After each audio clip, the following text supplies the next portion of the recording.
No one remembered its true name anymore. In the records of the Galactic Council, it was listed as Sector 7 Delta Prime, a barren husk of ash and scorched rock. Once it had been covered in endless green valleys, oceans shimmering under twin suns, cities that reached the clouds.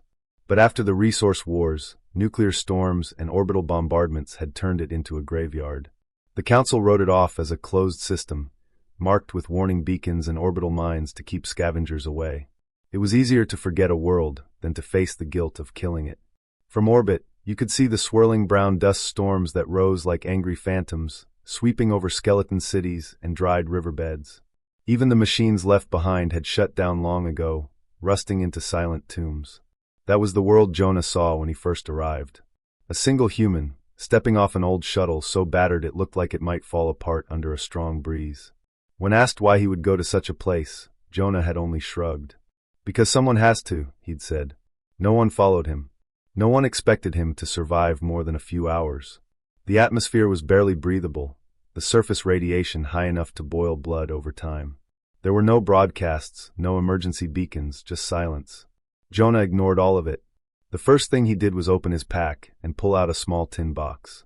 Inside were seeds, each one wrapped carefully in old cloth. Seeds from earth, tomatoes, corn, wildflowers, oaks. Small and unassuming, they were his real cargo. Jonah set up a flimsy tent in the shadow of a broken skyscraper.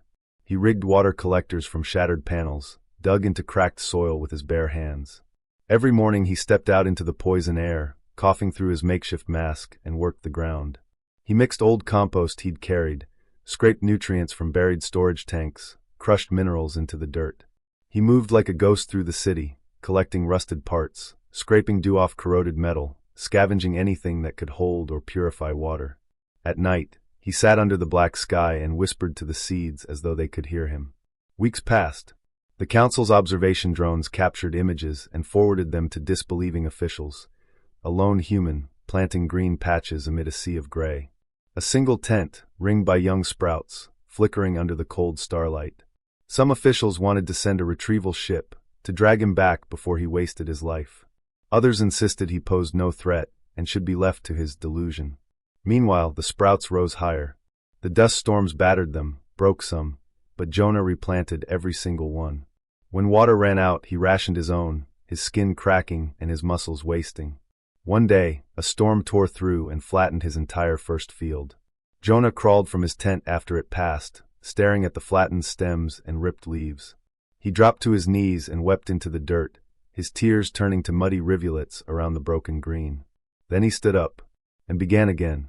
The second planting went deeper.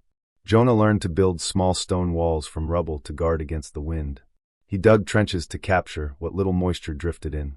He began to see tiny insects return, crawling toward the new scent of life. In orbit, the Council's surveillance teams watched helplessly as more patches of green appeared. Anomalies, they labeled them at first. Then incipient biospheres. On the 100th day, a shuttle finally descended. The Council had sent an envoy, a tall, blue-skinned Kshali diplomat, armored head to toe against the radiation. He approached Jonah slowly, eyes wide with disbelief. You should not be alive," the envoy stammered, looking at the clusters of trembling saplings and pale green vines curling up broken walls. Jonah only smiled, wiping sweat from his brow with a cracked glove. "Life doesn't always ask permission," he said softly. The envoy stared around, scanning the silent cityscape dotted now with small living oases. "Why here?" the envoy asked, voice trembling. This world was declared dead. It was finished. Jonah stood, leaning heavily on a makeshift staff of welded scrap. He looked past the envoy to the blackened horizon, where a single oak seedling reached its first leaves toward the hazy sky. "Because no world is truly finished if something still lives to love it," Jonah said. "And if you love something enough, you keep trying, even if it hurts, even if it seems pointless." The envoy fell silent. He recorded data, sent urgent transmissions to orbit. But Jonah simply turned back to his fragile garden and kept working. Days turned into weeks. The Council sent more ships.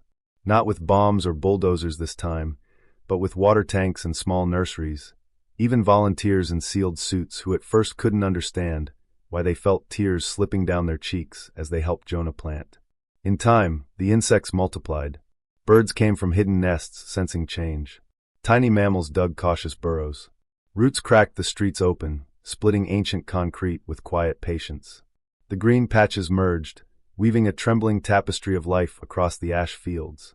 The air shifted, just enough for fresh breezes to slip in, carrying the scent of growth where for centuries there had only been decay. Jonah never saw the final transformation. His body, too battered and starved, gave out one dawn beneath the tallest oak.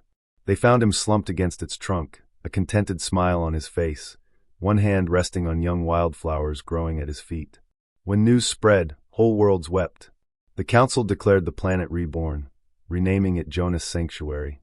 They built no statues, no steel monuments, only gardens, stretching from crater edges to broken towers, green as hope. They had declared the world lost, until a human walked into the wasteland and planted hope. And in the silence of the new forests, under leaves that drank sunlight with trembling joy, his spirit lived on forever.